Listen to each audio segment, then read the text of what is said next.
I want to right every wrong. Together as one, we can right every wrong. I want to right every wrong. Together as one, We can right every wrong. I want to right every wrong.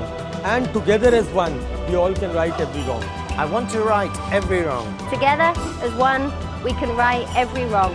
I want to right every wrong, and together as one, we can right every wrong. I want to right every wrong. And together as one, we can right every wrong. I want to right every wrong.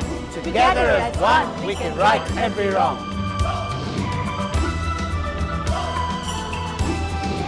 Hi, I'm Tavleen Mendirata and I'm a Rex Karamveer Global Fellow. I'm Dr. Meetu Khurana and I'm a Rex Fellow. Hi, I'm Deepika Narayan Bhardwaj. I'm a Rex Fellow. My name is Ishita Katyal. I am a Rex Fellow.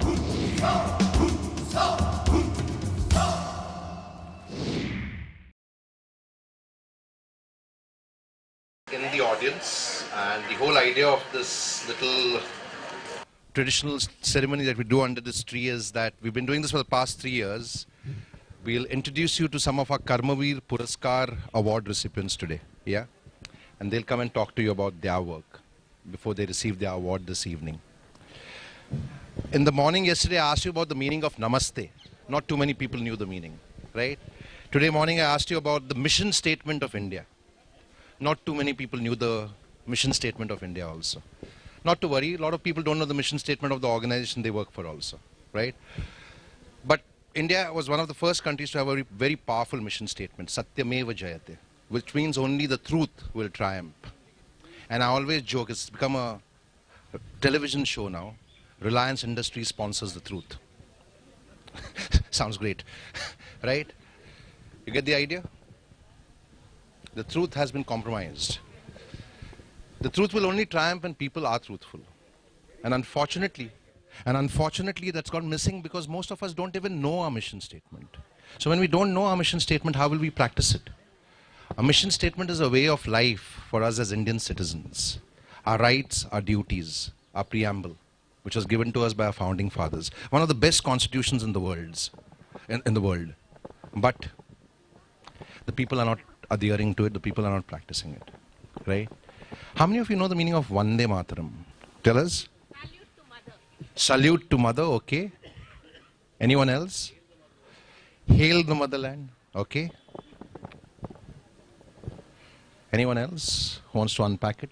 Vande Mataram. Pranam, respect the motherland, right? Honor the motherland, honor thy motherland, and do something for your motherland. If you're born in this country and you take pride in this country, if you're in this world as a human being, you need to give back also, you need to contribute. You know, the Native Americans said something very powerful. They said service is the rent we pay to occupy our space on earth. Because there's so much we're taking from the earth every day, the oxygen that we breathe in. So what are we giving back? It's nothing selfless, it's selfish. If you take, you need to give back also. Same with the motherland. If you're taking rights as a citizen, you also need to fulfill your duties.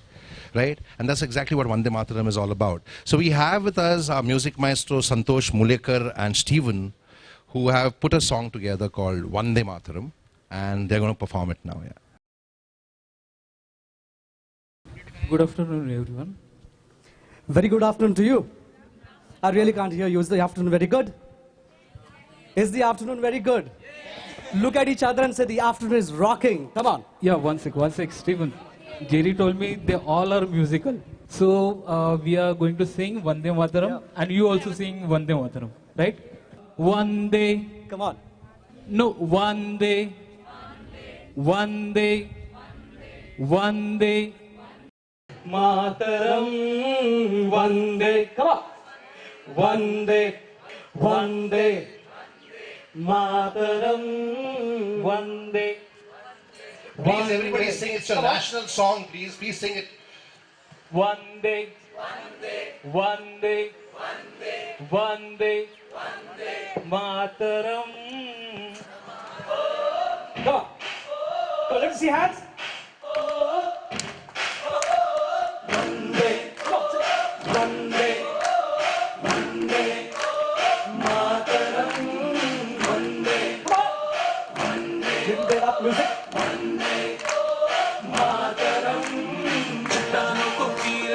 तूफानों को मोड़ देंगे, बरसेंगे सारी दुनिया पे हम। सूरज को भी पिघला देंगे, सागर पूरा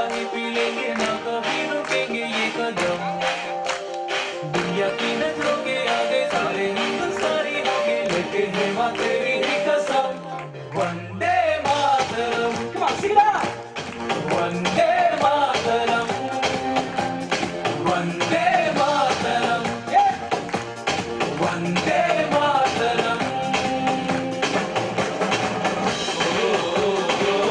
let me see your hands come on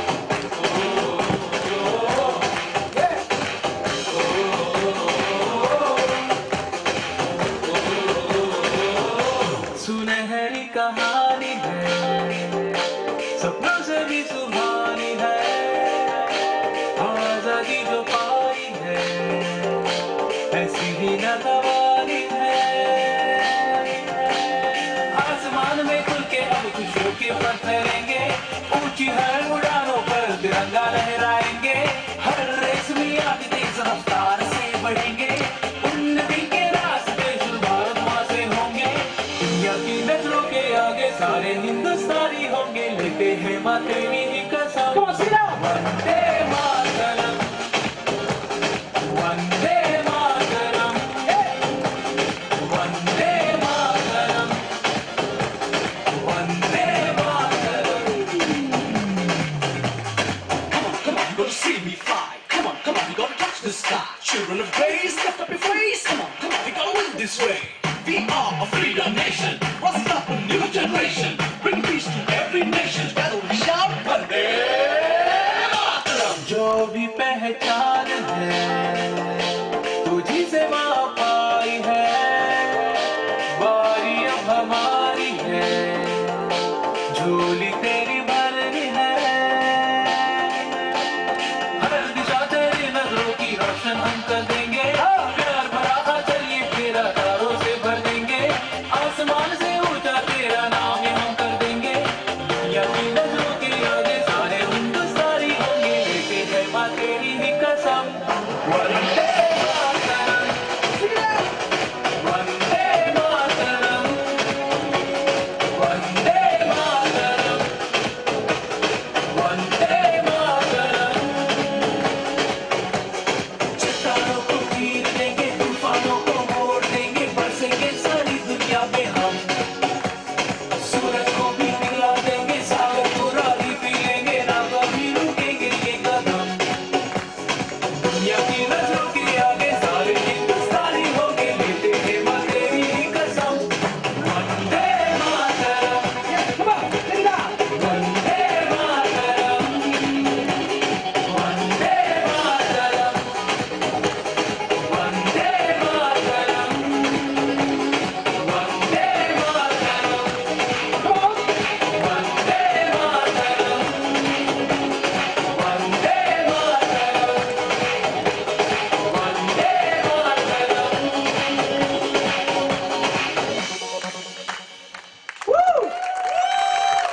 Vande Mataram! Come on, let's give a mighty hand to our country, man. Come on. We are proud to be an Indian. Come on, let's give a mighty hand to us. Thank you, Jimmy. Thank you. Thank you Please very stand, Santosh, please. So thank you, Santosh and Stephen. They put this song together for X and for Karmavir, and happy to announce that we are planning to collaborate to create a music album, a music song called Sare Jahan Se Acha Saath Milke Banate Hain, More Sare Jahan Se Acha, and we plan to launch this on the 26th of November. Any idea what is the significance of the date, 26th of November? Wow, everybody knows it now. Yeah, most people say terror attacks. I say, yeah, that is important, but more significant is that the Constitution was adopted in 1949, right?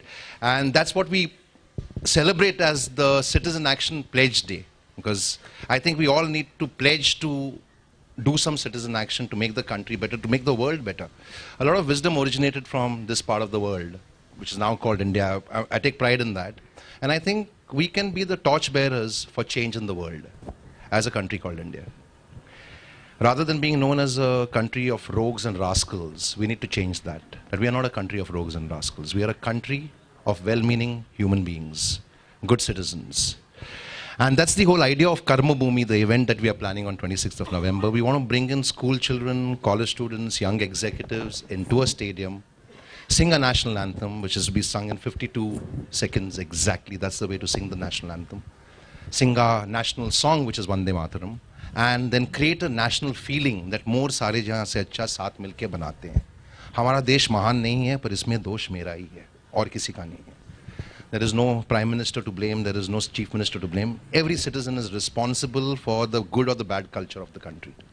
So if it's a good culture, it's because of citizens. If it's a bad culture, it's because of citizens. So I've given up hope on my generation because we've become slaves to the BMW cars. Nothing wrong with that, but I think you need to give back also. So at least the next generation, probably they'll lead India into a new direction. So that's the hope, and we want to make them, sensitize them about our fundamental rights, which most people don't know, and our fundamental duties. And our fundamental duties are very, very powerful, and I think if we practice them, India will change in 5 years. Yeah. So Santosh and Stephen are going to be composing Saare Jahan Se Acha. We've got several artists like Sukhvindra who agreed to do this pro bono for us. Sukhvindra, Hema Sardesai, they've all kind of agreed to do this pro bono for us. And the feeling will be, every year we'll be kind of doing this event.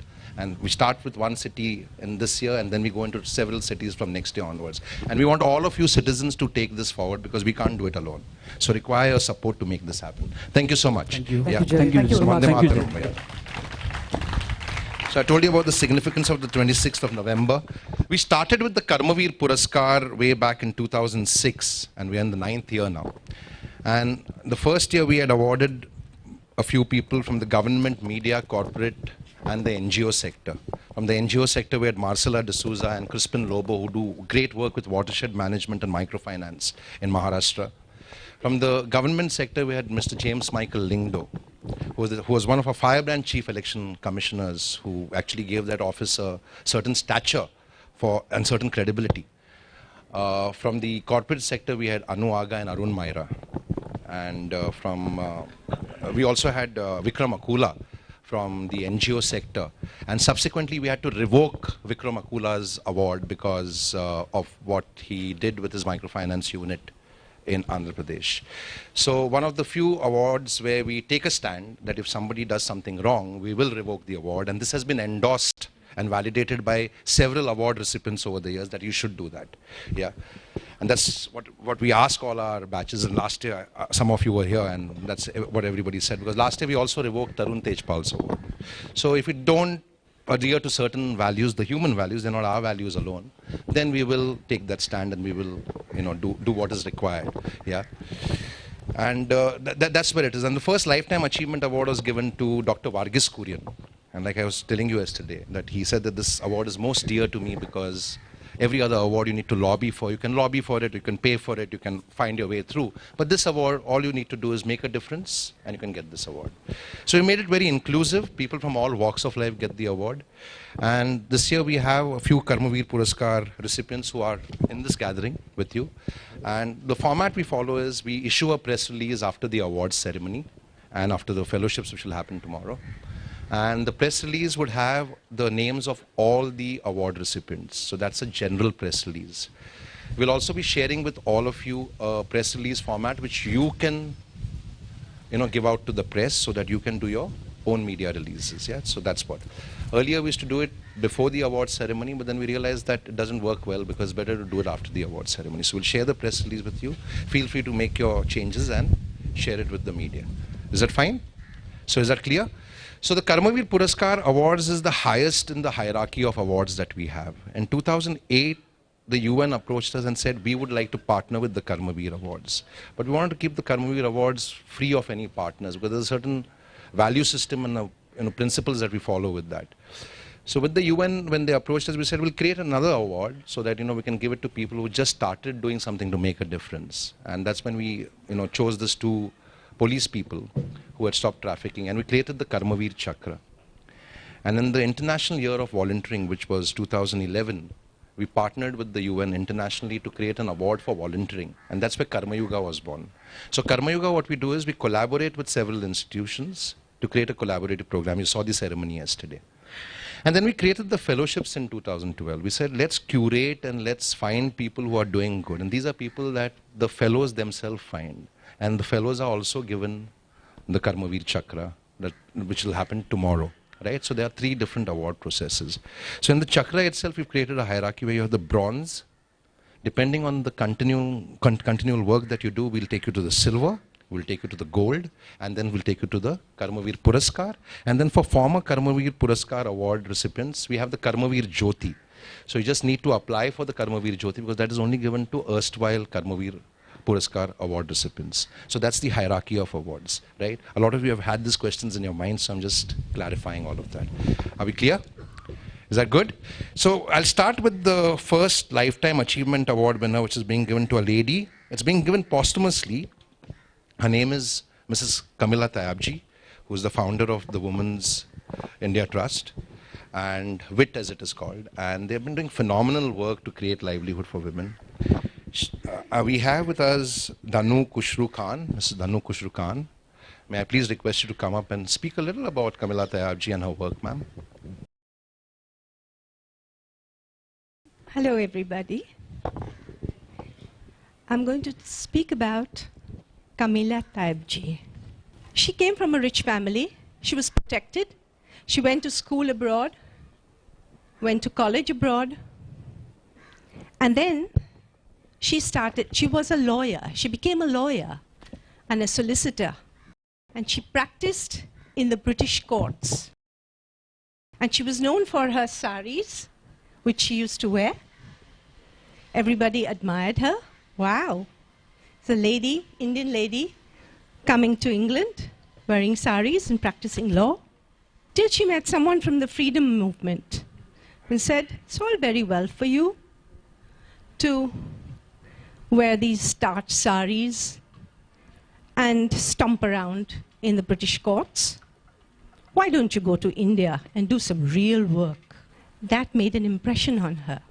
She came to India and joined the Jayaprakash Narayan movement. And she went and she walked the streets with him for the freedom movement. That's when she saw what the women went through. What were their hopes and dreams? Did they meet them? No. That's when she decided to do something for the women of India. Most of them came from poor backgrounds. If there is a man in the house, they would educate him and not the child, girl child. So after doing a lot of research, she said, I'm going to spend my life improving the lot of the Indian womankind. Through her friends, which she had many, who were rich, she bought a plot in Panvel. And through the Wadia charity and the German consulate, she put up 2 buildings. And in that, she brought young women from the rural background. She started a nursing course, a teacher's training course affiliated to the SNDT University. She started teaching children. She had a balwadi. She taught women block printing, screen printing, embroidery, tailoring. And in order to make all this work, she also started a productive work. She started making jams, which she could sell, and the monies from that she would use for her charitable work. So today we have the Women's India Trust, and we have helped we are here for 48 years.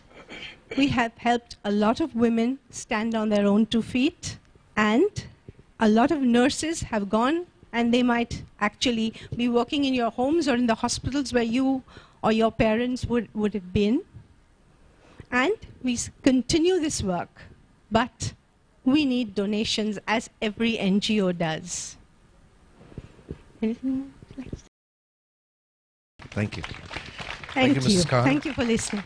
Thank you so much. So that was a little about Mrs. Kamila Tayabji, the founder of Women's India Trust, who's created livelihood and opportunities for several women over the years. We used to have the awards ceremony always on the 26th of November.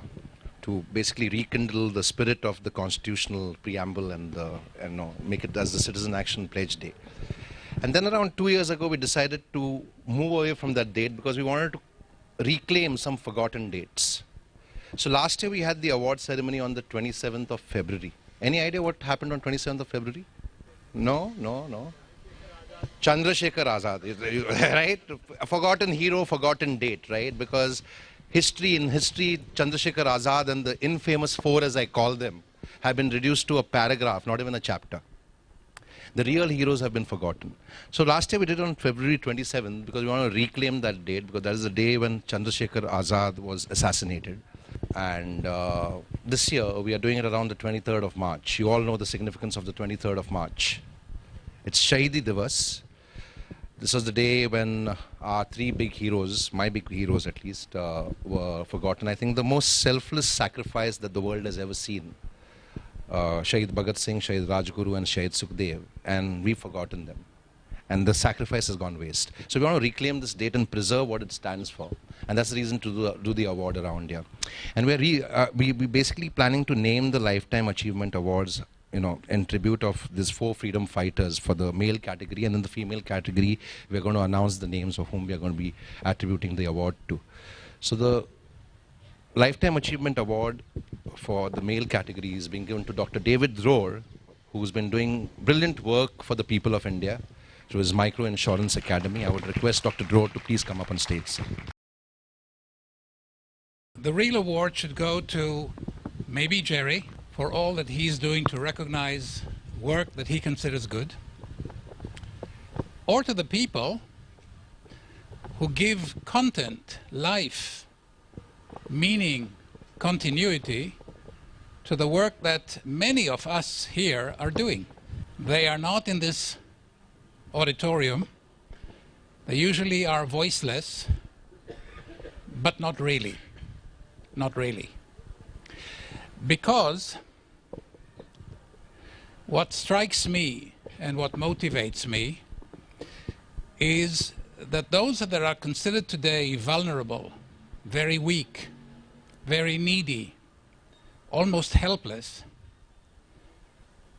can become very powerful, just as the ones who are powerful can become vulnerable in no time.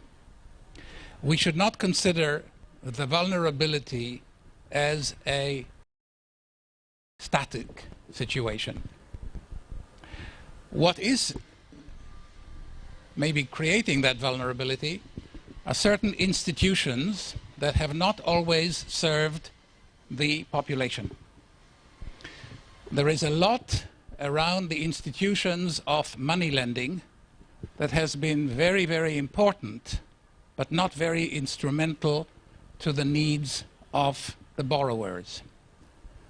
The first and foremost need of money lenders is to continue to have borrowers. And so, if we simply reduce that need, but not change it, or if we just add another layer to that kind of instrumentation, we have not really dealt with the problem. We have added another layer to that same problem with a new name.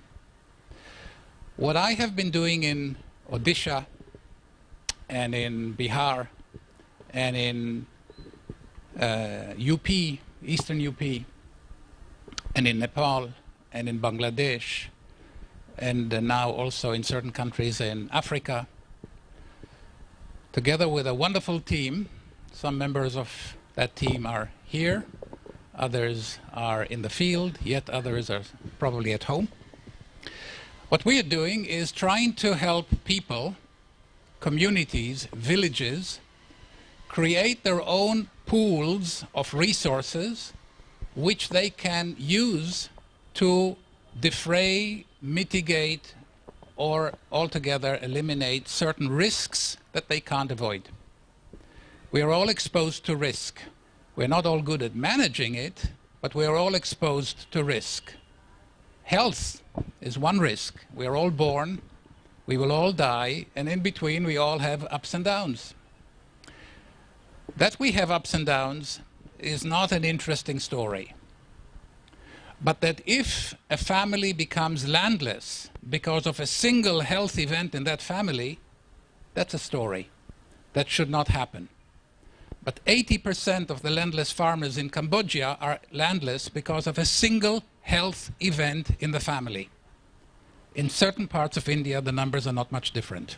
And it takes a generation for that family then to save penny to penny to get back the land that they lost for a single health event.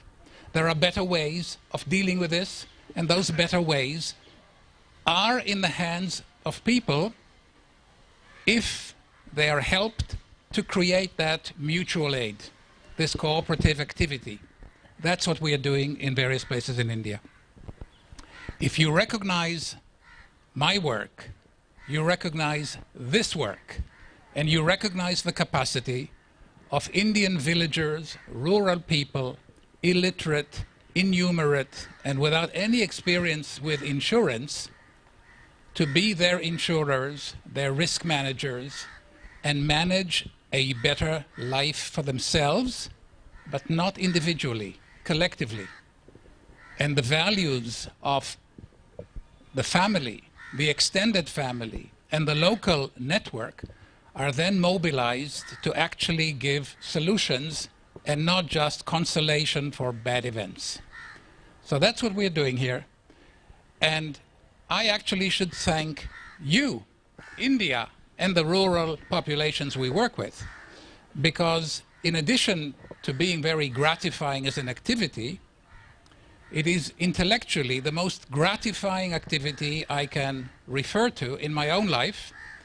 And I have been, for many years, a university professor, and I have been before that an international civil servant, and I have never had more intellectual stimulation than in the work that I'm doing with my team here in India, in Nepal, and in other countries, on how to deal with climate change related risks, how to understand the theory of demand in rural settings that has never been explained, and what we taught in universities related to theories that were developed in a different context, in a different world that has never seen an Indian village. So thank you for giving me this opportunity to live a wonderful, exciting, interesting life and worthwhile endeavor. Thank you, Dr. Dror. Thank you so much.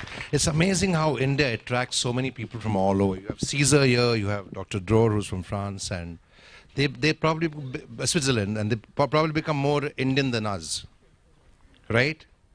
Yeah. So let's celebrate India for what it is, what it is, and what the potential that we have with 1.3 billion Indians. I told you about the Karmavir Jyoti that we instituted to kind of felicitate erstwhile award recipients for the continuing work that they keep doing. And this year the Karmavir Jyoti in the female category is being given to Subha Rajarajan. Shubha is one of the heroes featured in my Karmakari book, the second book, along with Dr. David Dror. And I'll ask Shubha to share her thoughts. I'm overwhelmed right now, and I can't thank you enough, Jerry and iCongo, for this, whatever I call it, this recognition, I would say. My story is a strange story. I don't think I have the time to say it, but as I mentioned, I was a victim of a civil war in Africa, where we had bullets flying all around us. My husband was beaten up and shot in the left hand, kidnapped. We came back penniless. I came with my 2 small children. I went back to Trivandrum, where I belong, but found the first lesson of my life that when you're a rich NRI, the whole world looks at you. When you have lost everything, everybody looks the other way. There is no one to look at you when you have lost everything. Very, very few people stand by you. I took a train and came to Delhi. I slept in the railway station, found a job with the CI. I had lost all my certificates, and made my way up to where I am now. I am now head external relations of the Confederation of Indian Industry, totally on my own.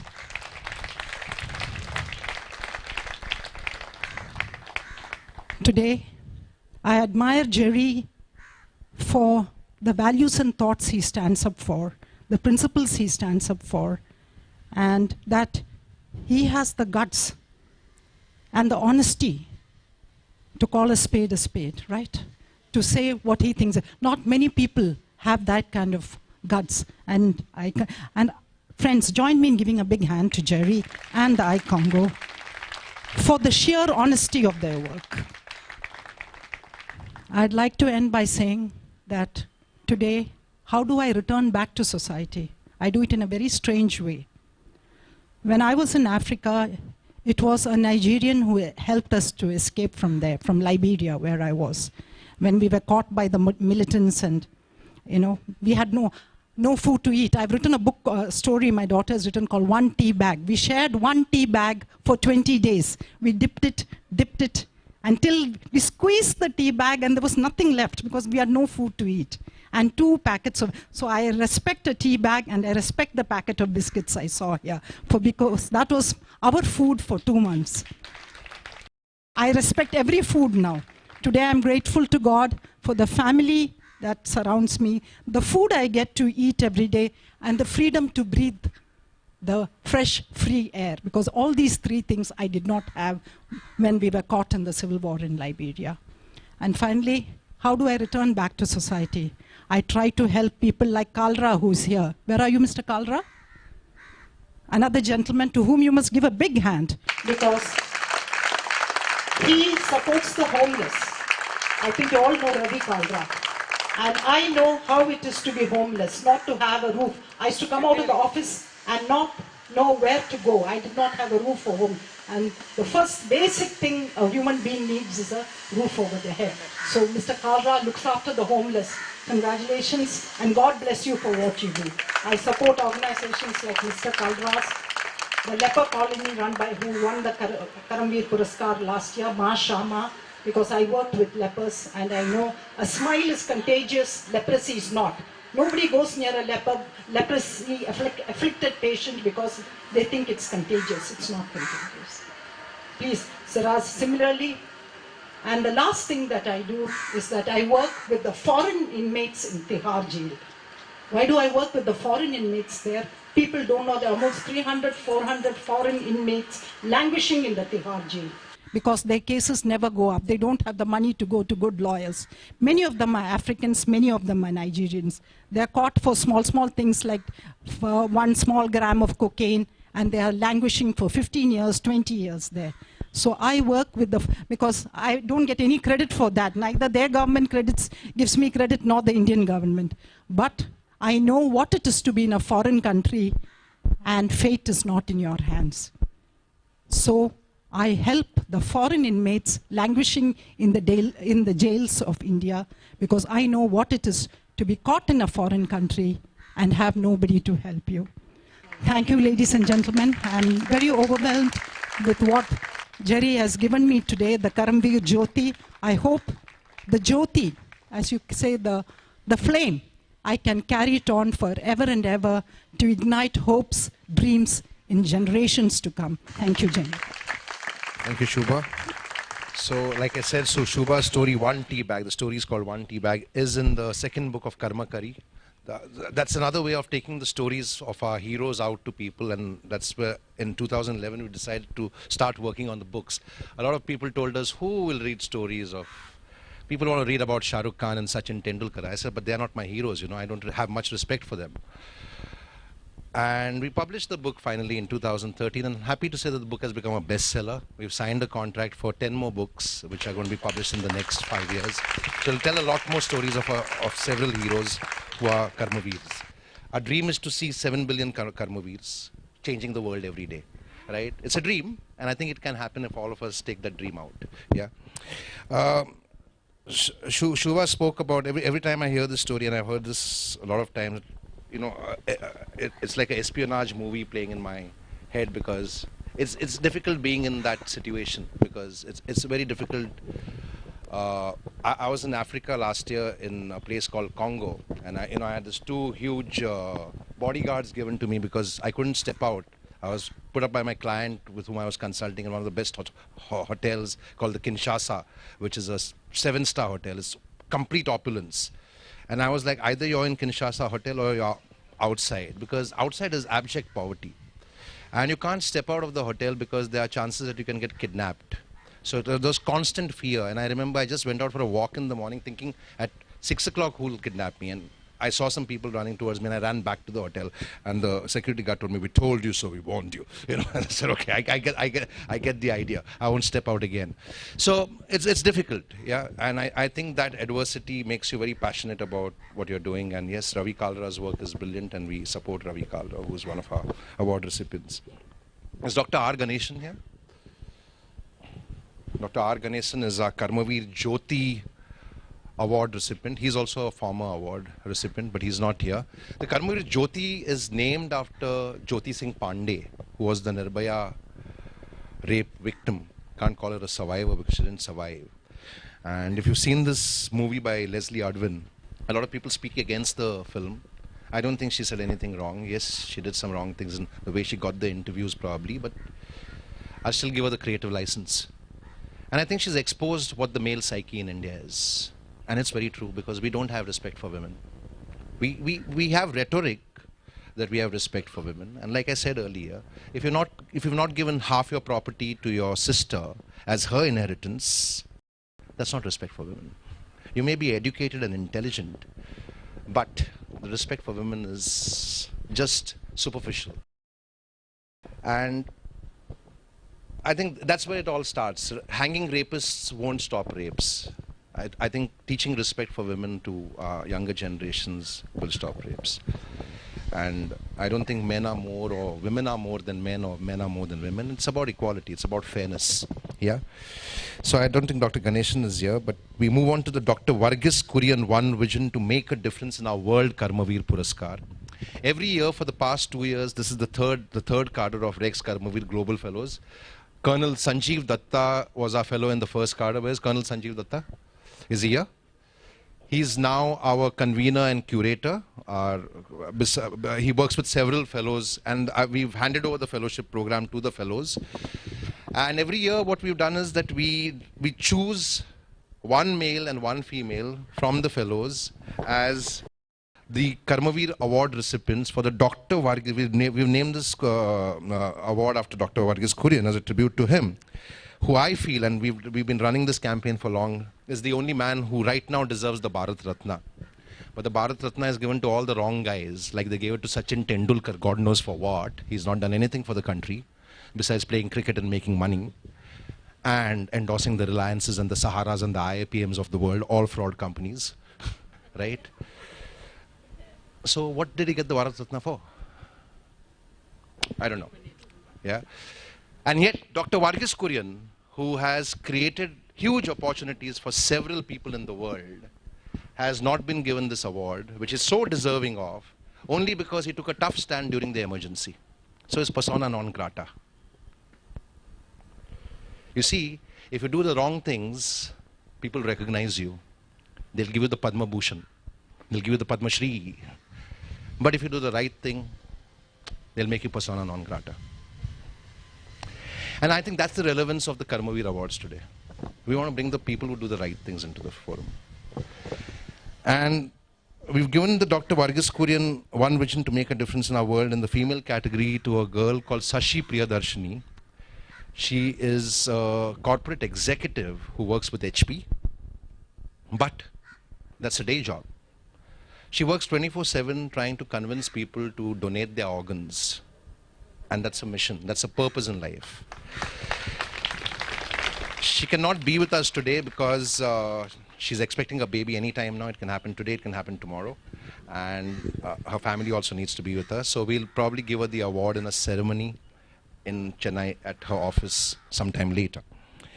For the Dr. Varghese Kurian One Vision to Make a Difference in Our World Karmavir Puraskar male, another fellow who was chosen as our fellow last year is R. Madhavan. I always say it doesn't matter who's the Prime Minister or who's the Chief Minister. What matters is our citizens doing their bit, because the Prime Minister can't change the country. The citizens can change the country. And Madhavan Saab, in a country where most farmers are being marginalized and their land is being usurped by corrupt ministers like Sharad Pawar, he is empowering farmers. Thank you. Thank you very much for this great opportunity. I'm so happy to be with you all more than the award. I'm not criticizing it. or I'm not throwing it out. I'm honored, respected. But unfortunately, in India, farmers, even now, considered a lowly occupied person. Of course, like he said, women are considered the top. You know, we respect women, we name all the rivers women. We also name tsunami also. Women are named in tsunami, right? Different types. Anyhow, the similar case for the farming also. But unless farming is respected, we can't eat. And please remember only one thing which I'm going to close it. I don't want to continue with it because he has other things to do also. Children are getting more and more nutritionally deficient, and India is going to be #1. And that is going to be an irreversible damage to the brain. So our future, let us not have them idiots. Please, let us give them food, and especially during the formative stage. And if that is missed, it's an irreparable damage. And also finally, the food cost in India is higher than any other country.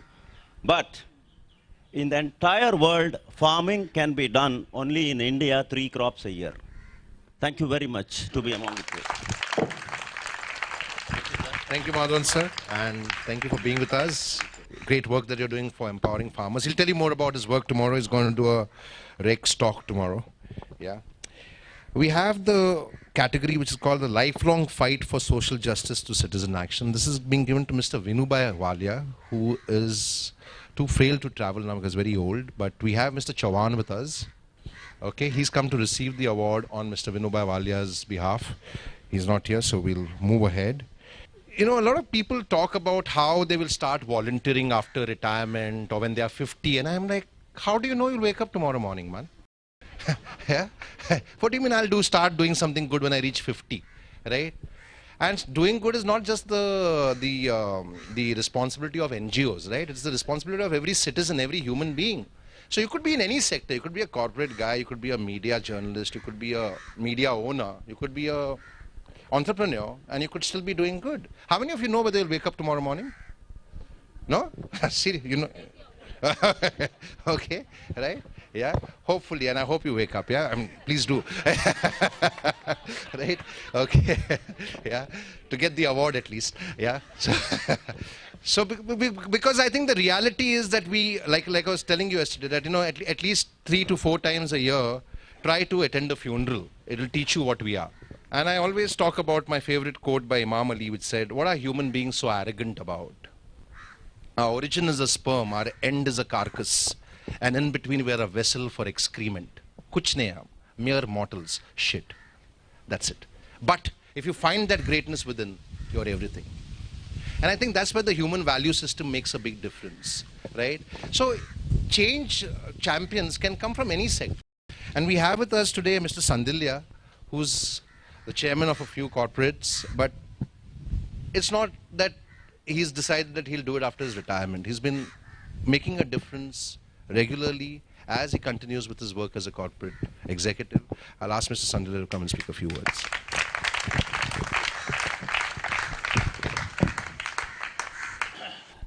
Namaste and good afternoon, everybody. It's really a pleasure and honor to be here, and I'm really humbled when Jerry has made me come here. But I must thank Shubha Rajan, who actually introduced me to the whole thing, because she's the one who kind of sent my name across to Jerry. What I'm involved in, I don't think I need to talk about the corporate life, but that's something which is very different. But then I got associated with the organization called SOS Children's Villages of India. How many of you know about this? Not bad. This is the first time I'm seeing that a substantial number of people know about the organization, because in my travel across the country, 99% of the people that I meet do not know about the organization, they haven't heard about the organization. Though it is present in India for the last 50 years, we're just celebrating Golden Jubilee this year. And internationally, it has been around for the last 65 years. It's an organization based in Innsbruck, Austria, started after the World War II, now present in 134 countries, having 520 children's villages. In India, as I mentioned, we have been there around for the last 50 years. I got associated with this organization last about 8 years. And just to give you a bit of a background about the organization, I think I don't want to talk anything about me as an individual, but I think if I'm standing here, it's because there are 23,500 children that we take care who are destitutes, who need care. So what we in SOS give is a loving home for every child. We have broadly two models, and I just thought I'll share this model. Many people have heard about the organization, they haven't visited. But whenever I ask people, I said, don't believe what I say, don't read our literature, don't go to the website. Please go and visit one of the villages, and that transforms you, and it to me. When I visited our Greenfields village in 2007, it was an eye-opener for me as to what we do and what this organization does. Therefore, I must kind of dedicate this to the 23,500 children that we take care and about 1,800 employees, the co-workers as we call them. They help this organization run and do what we are doing. Just to give you a background of what we do, and just to get very, very briefly, we have in India in 33 locations called children's villages. When we call them a village, they're not a real rural village, they're actually in the city, a compound within which about 15 to 20 houses are there. And we call them a village called Children's Village. In Germany, it's called Kinderdorf. In India, we call it a children's village. And in this village of 15, 20 houses, each house has a mother who is not a biological mother of the children. She takes care of 8 to 10 children. The 8 to 10 children are about 4 or 5 boys, 4 or 5 girls. What we give them is not just a roof, not food, not clothes, but a community, a belonging. A child needs belonging, and that's what we provide. The child does not feel left out in the open, but they have somebody to look forward to. They grow up as siblings in the family. Because it's a community of 15, 20 houses, there is a community belonging. The children grow up as brothers and sisters. They are not biological brothers and sisters who are brought up by a mother.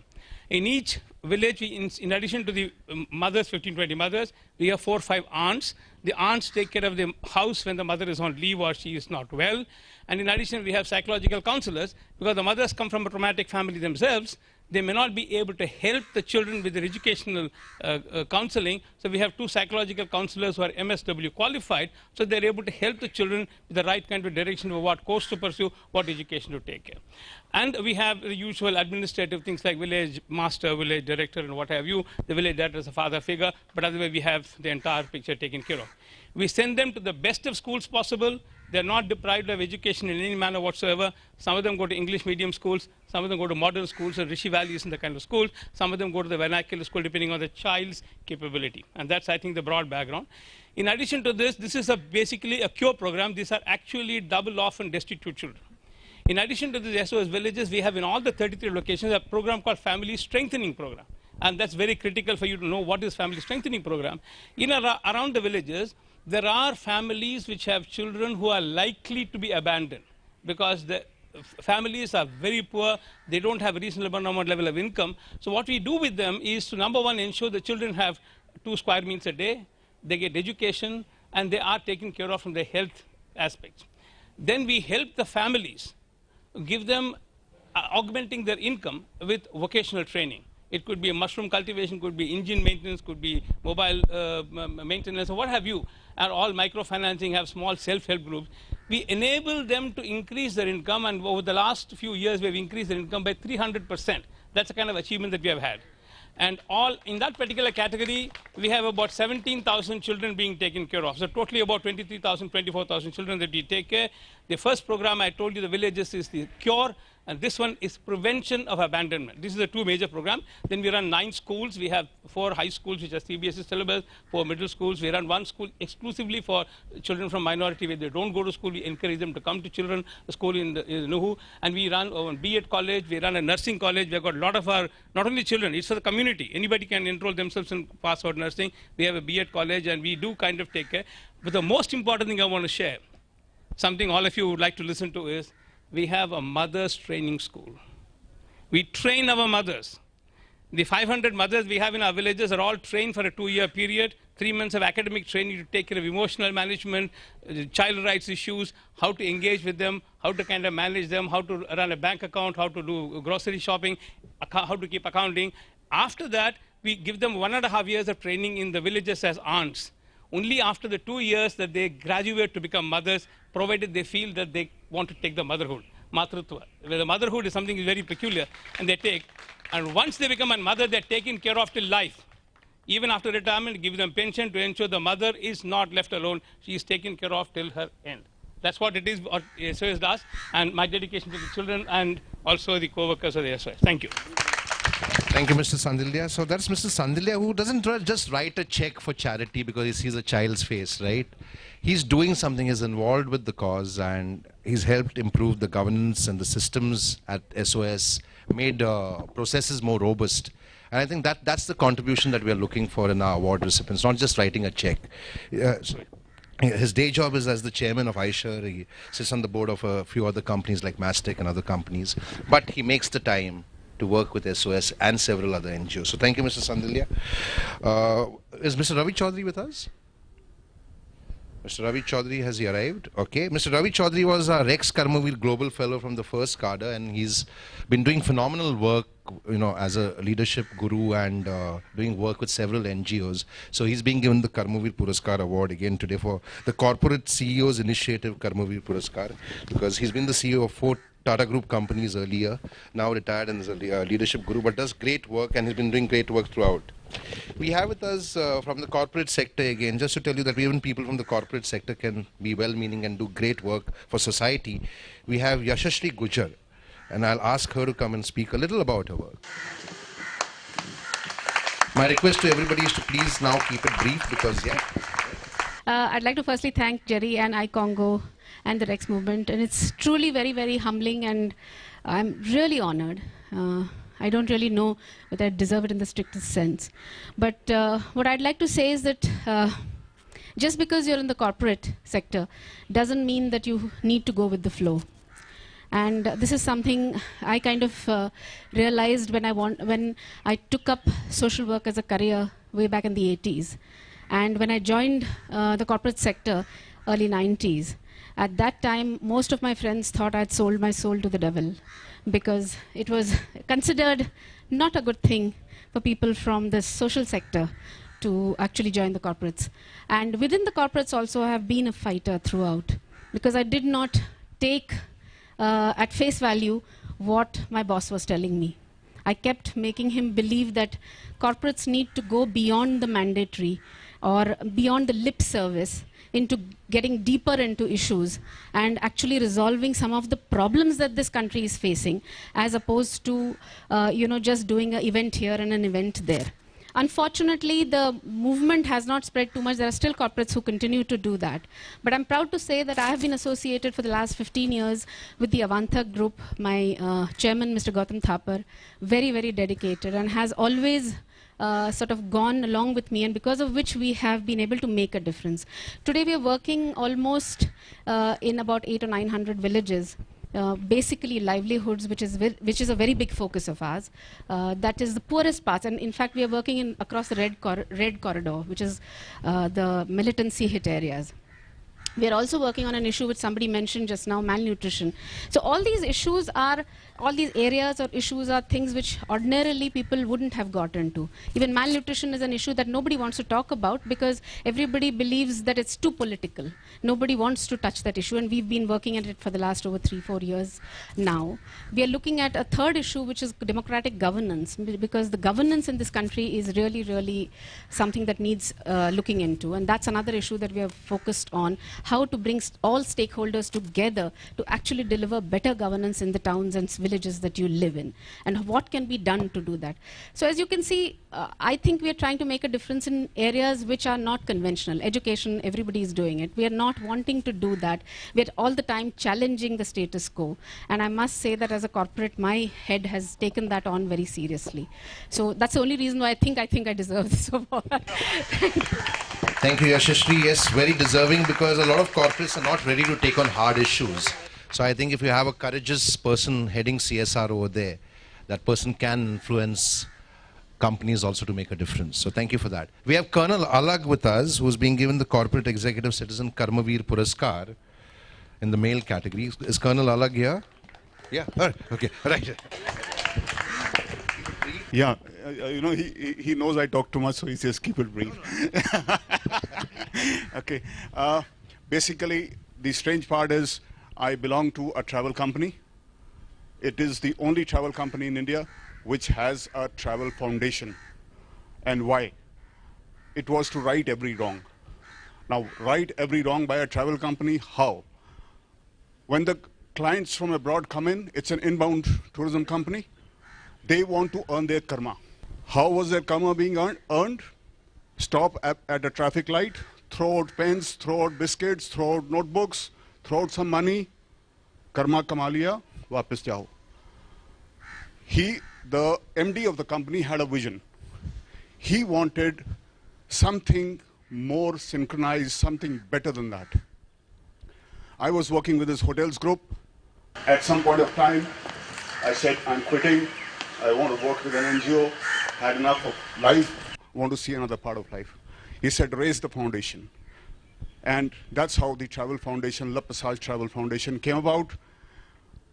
The essence of the foundation is I have about 35 to 40 NGOs across India with whom we are affiliated, all grassroots level. None of those big World Vision and this and that types, Oxfam and all that, don't work with them, only grassroots level. And I channelize our clients into these. We have about 20,000 travel partners across the world. Today, every travel partner knows that he has Anil Alag sitting in Delhi whom he can touch to get a good social interface for his client. So what we have done in the company is we give the client, we give the tourist sun. Today, I'm giving him soul. That was missing, and that is what has been added. So today, our company speaks of sun and soul. How do we do it? It can range from a 2-hour visit to a 2-month or 6-month long volunteering period. It's my job to organize that. We build playstations, we paint schools, we do up the Can Kid centers here in Delhi. We have done those up. SOS villages, sir, both in your Greenfield and Jaipur, we visit. Ravi Kalra, sir, we visit there. So I have a whole gamut of NGOs affiliated with whom we work with. And that's what I do. It's not a job for me. As far as I'm concerned, it was my calling, and I was waiting for it to happen. And I'm happy that calling happened. Thank you, Colonel Alag. So it's a vocation for you. I can see that in your body language and your passion. Yeah, very nice. And I'm happy that you said that you're working with grassroots NGOs, because a lot of, I had written an article for Business World way back in 2006. I'd called it the business of NGOs, and I wrote a very hard article because NGOs have become a business. And Jahangir Pocha, who was the editor at that time, he said, Jerry, this is too hard, so I'm going to edit it. And he edited it. And the piece still came out fine, because I wrote about the cool sounding of the big brand NGOs, where most of the money goes into administration cost and their high-flying travel, right, and luxurious lifestyle. And I remember one of our fellows last year was a young girl, and I won't name her now, but she was in a B school. And when I had gone to do an orientation program over there, I do this ethical leadership courses in B schools. She said she wants to join the UN. And I said, for what?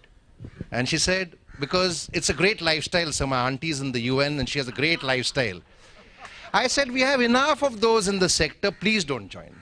There are enough of those in the sector. 90% of the sector is like that. So no, we don't want more of those coming in. We need people who are really doing grassroots work and who are making a change. People like Ravi Kalra, people like Gaurav Masne, Lata Huda, who's doing great work and she's being awarded. So we'll now come to the civil society sector, and I'll ask Gaurav Masne, Lata Huda to please come up and say a few words.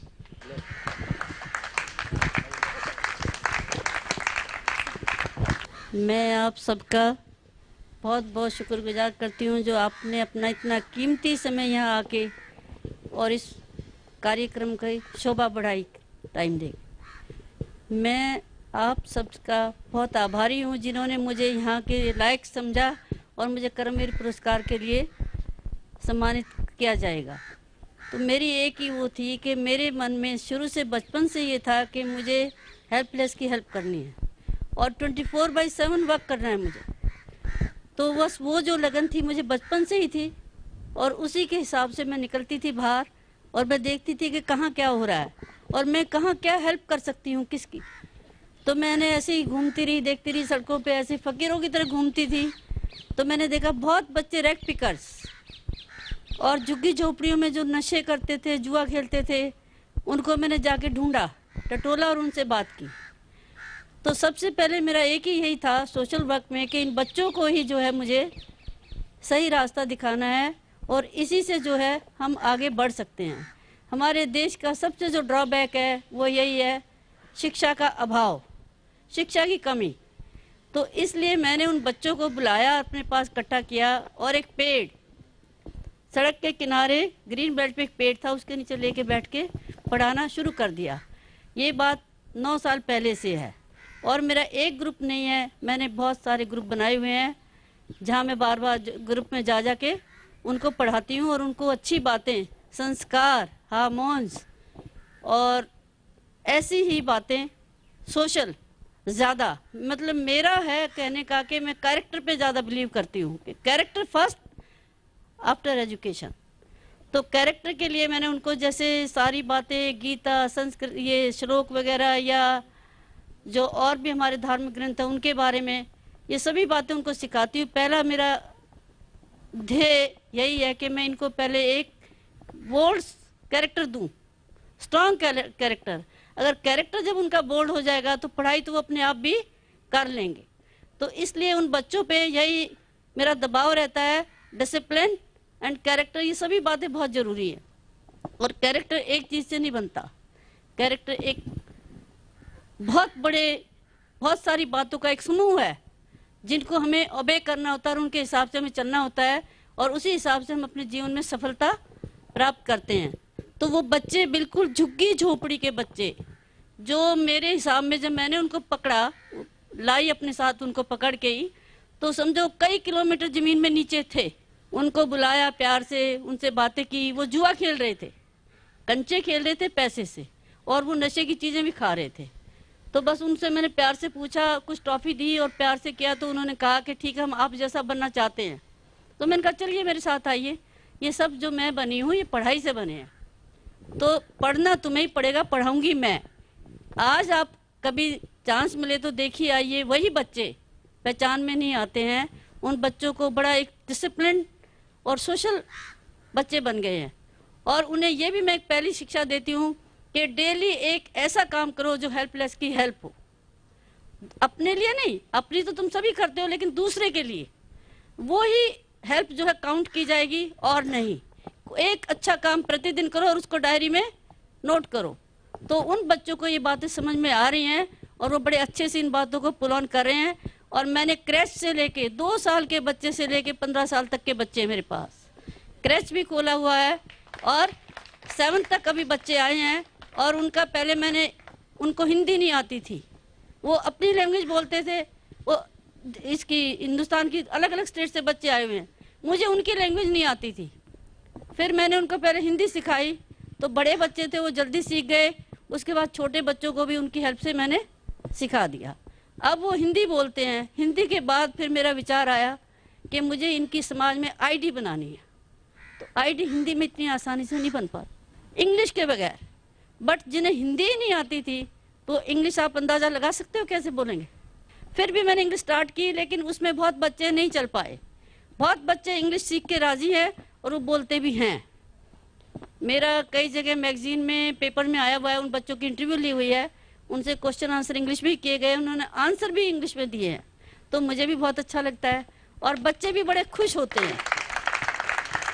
तो अब उनका एक M है। और साथ साथ मैंने क्या किया, वो बड़े बच्चे होने के नाते ये जो इनके पेरेंट्स हैं, लड़की की 12-13 साल की शादी कर देते हैं, लड़कों की भी ऐसी कर देते हैं अपनी जिम्मेवारी से मुक्त होने के लिए। तो मैंने उनसे कहा, और वो पेरेंट्स पढ़ा के राजी नहीं है बच्चों को। देखिए मैं सच बताऊंगी, क्योंकि उनको चाहिए मनी। वो बच्चे जब कूड़ा बीन के लाते थे 150 बना लेते होंगे रोज, वो चोरी भी करते होंगे, तो वो रात को अपने माँ बाप के हाथ पे रखते थे, माँ बाप खुश। तो जब मैंने इन बच्चों को इकट्ठा किया तो माँ बाप राजी नहीं थे और मेरी स्ट्रगल चल रही है पेरेंट्स के साथ। मैंने फिर उनसे एक रिक्वेस्ट की, प्लीज़ मुझे नंगा बच्चा दे दो और भूखा बच्चा भी दे दो, ये सारे काम मैं करूँगी। तो देखिए उन्होंने ऐसे ही किया, नंगा बच्चा भी दे दिया मुझे और भूखा बच्चा भी दे दिया। अब उनके लिए मैंने खाने का अरेंजमेंट किया हुआ है। मैंने रेड क्रॉस की लाइफ लॉन्ग मेंबरशिप ली हुई है आज से 30 साल पहले से। तो मैंने रेड क्रॉस वालों को फ़ोन किया, भाई मेरे बच्चे ऐसे ऐसे खाना आप दें। वो कह रहे कि हम ऐसे बच्चों को खाना नहीं देते। फिर मेरे काम को देख के कुछ मेरे अच्छे समाज के जो अच्छे उच्च कोटि के व्यक्ति थे वो मेरे से जुड़ते चले गए। बहुत कंपनीज के CEOs उन्होंने मुझसे हेल्प की, पूछा कि क्या चाहिए, मैंने कहा मेरे बच्चों के लिए मुझे खाना चाहिए, ऐसे करके खाना दे दिया। फिर ऐसे ही किसी ने यूनिफॉर्म भी दे दी। आज वो बच्चे को अगर आप देखेंगे तो कह नहीं सकते ये वो झुग्गी झोपड़ी के बच्चे हैं, और बड़े सिस्टमेटिक ढंग से। कोई फोटो वगैरह है, मैं आपको दिखाऊंगी, दिखाना चाहूँगी, और कुछ जो मेरे वहाँ आते भी हैं वो मेंबर भी एक सबूत है मेरा कि हाँ वो बच्चे वास्तव में क्या हैं।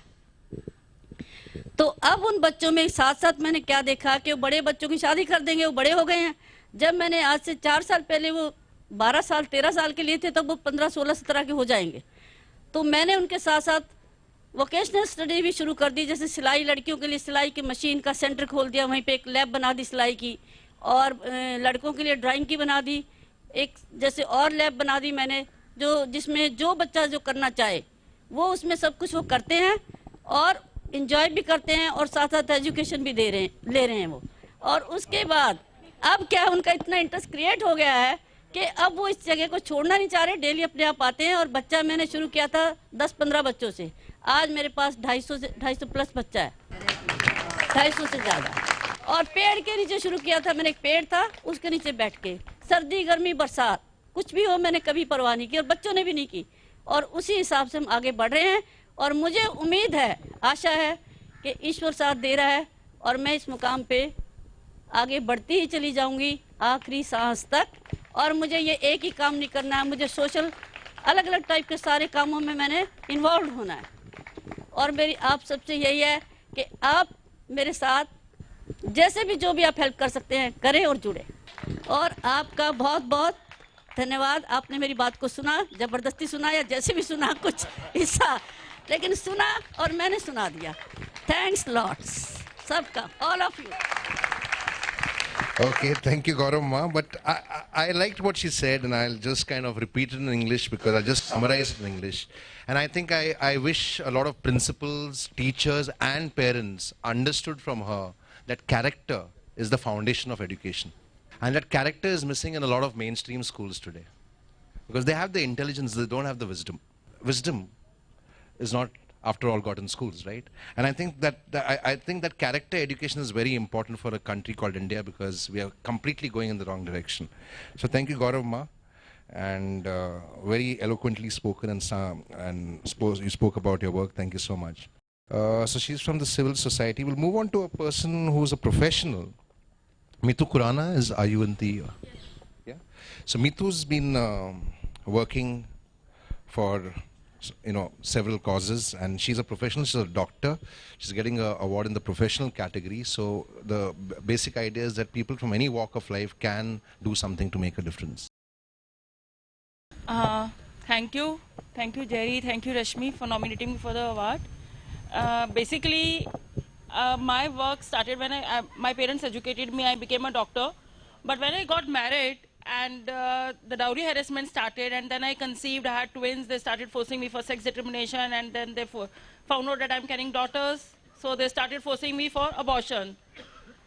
I was a very pampered girl by my parents. I had never been on stage till my medical MBBS, and suddenly I was forced to go to the courts, go to the police stations, because I wanted to give birth to my daughters.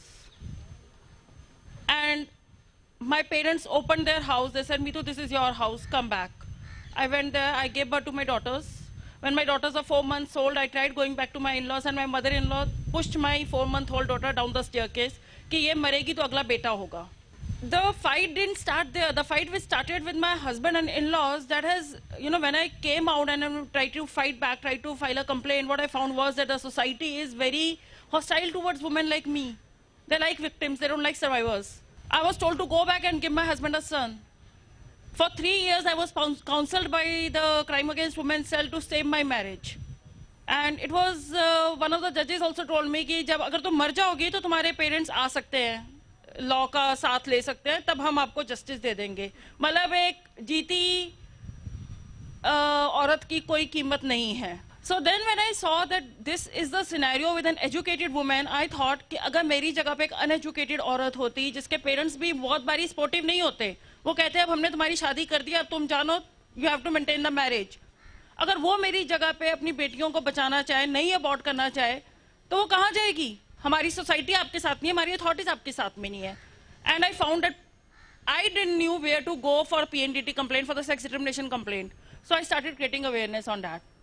I go to the Delhi University college students. I tell them कि अगर एक मेरे साथ एक doctor के साथ हो सकता है तो कल किसी के साथ भी हो सकता है, तुम्हारे साथ हो सकता है, तुम्हारी बहन के साथ हो सकता है. So you should know where to go. You should know the right challenge. कहाँ पे किसको complaint करनी है.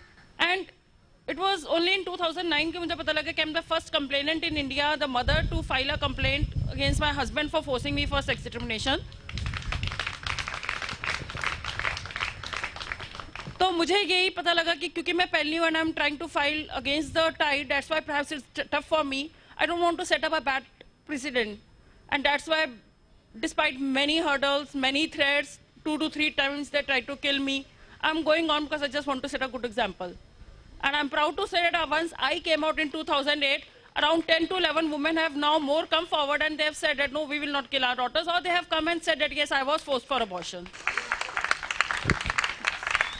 Thank you, Mituji. I think it's very important that all of us pledge to fight for the female child, because a lot of daughters are being killed even before they are born. The numbers and the facts and the figures are startling.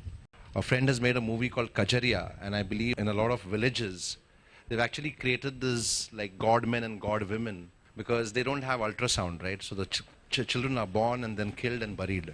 So it's a sad state of affairs. We have another professional with us. Her name is Nafisa Ismail. Nafisa, are you with us today, right now? Nafisa is a lawyer and she's doing great work for social causes, social issues. Okay, she's not here. So we'll move on. You heard Hira Rupani. Is Raju Kohli here? Raju? Yeah, okay. Raju. Okay, I'll come and give you the microphone there, please. Just give him the microphone.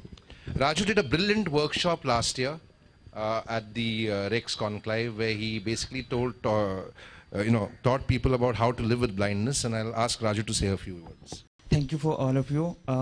जैसे कि मुझे इस कर्मवीर award के लिए चुना गया है, सबसे पहले मैं थैंक्स करना चाहता हूँ.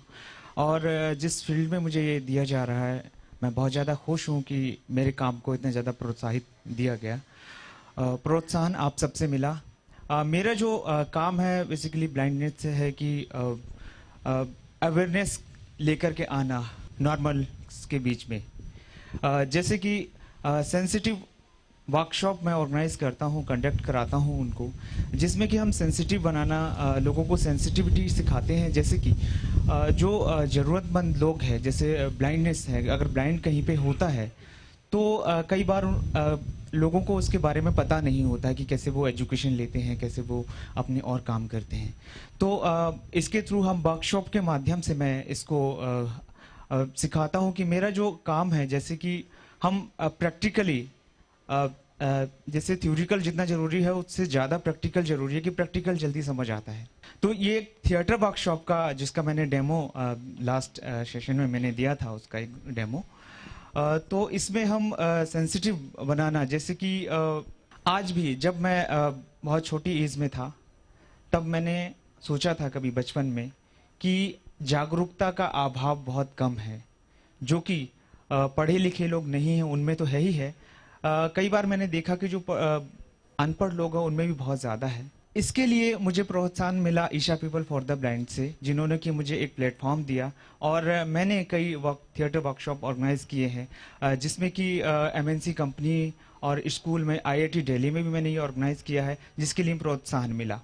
कुछ बातें मैं जल्दी जल्दी कहना चाहता हूँ कि उसमें जैसे IIT दिल्ली में जब मैं कर रहा था एक वर्कशॉप, तो उसमें कहा स्टूडेंट्स ने कि बहुत बड़ा एक भूल कर रहे थे हम अपने जीवन में, जो कि आज हमें मिला एक वर्कशॉप के द्वारा, कि हमें सेंसिटिव बनाया आपने और इससे हमें जागरूकता आई हमारे अंदर. और आज से हम ये तय करते हैं कि जिस स्टेज पे भी रहेंगे, जहाँ जहाँ हम जाएंगे, चाहे मैं हिंदुस्तान में रहें या हिंदुस्तान से बाहर कहीं भी रहें, हम अपने इस कार्य को आगे बढ़ाएंगे जो आपने दिया है. और हम अगर 100 व्यक्ति अगर इस काम को करते हैं, अगर वो एक को भी तय कर लें कि मुझे एक व्यक्ति को सेंसिटिव बनाना है, तो ऑलरेडी 200 लोग तैयार हो जाते हैं. तो इससे एक जागरूकता आती है, एक अवेयरनेस आती है. और मैं थैंक्स करना चाहता हूँ कि आपने मुझे ये मौका दिया बोलने के लिए. मेरे अलावा बहुत भी लोग हैं और भी लोग हैं. मैं अपनी स्पीच को बस समाप्त करता हूँ. Thank you so much.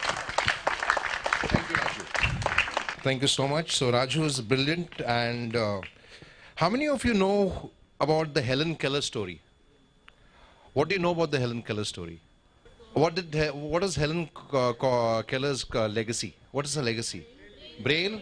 Any idea who influenced the legacy? It was a teacher called Anne Sullivan who was also blind. And Anne Sullivan influenced Helen Keller. And the way she used to teach Helen Keller was she would take her to graveyards, make her read the inscriptions on tombstones. And that's how the idea of the Braille germinated in Helen Keller's mind. Nobody remembers Anne Sullivan, but Anne Sullivan was the teacher. Yeah. So all of us can play that pivotal role in people's lives to, see how they can kind of create their own legacy, because everyone has that potential to create a legacy of a better world. Yeah. We have with us an artist for change, Pandit Vikash Maharaj, who has been making a huge difference in our society. Pandit Vikash Maharaj is a globally renowned classical musician. I'll ask him to speak a little about his work.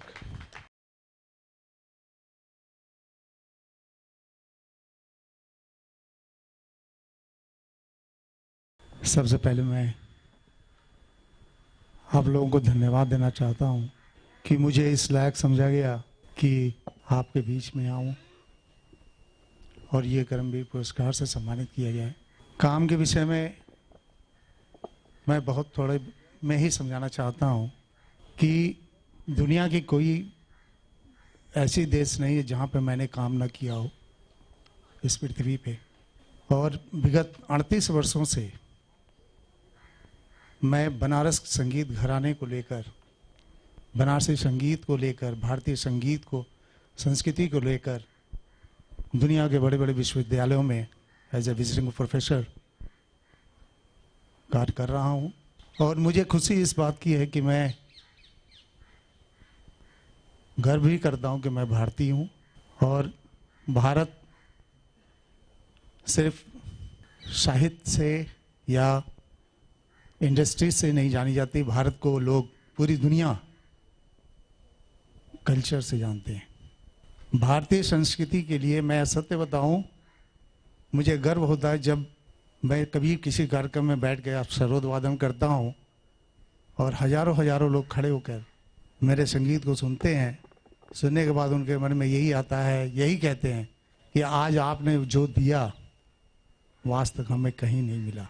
मैं जोड़ने का काम करता हूं, मैं तोड़ने का काम नहीं करता।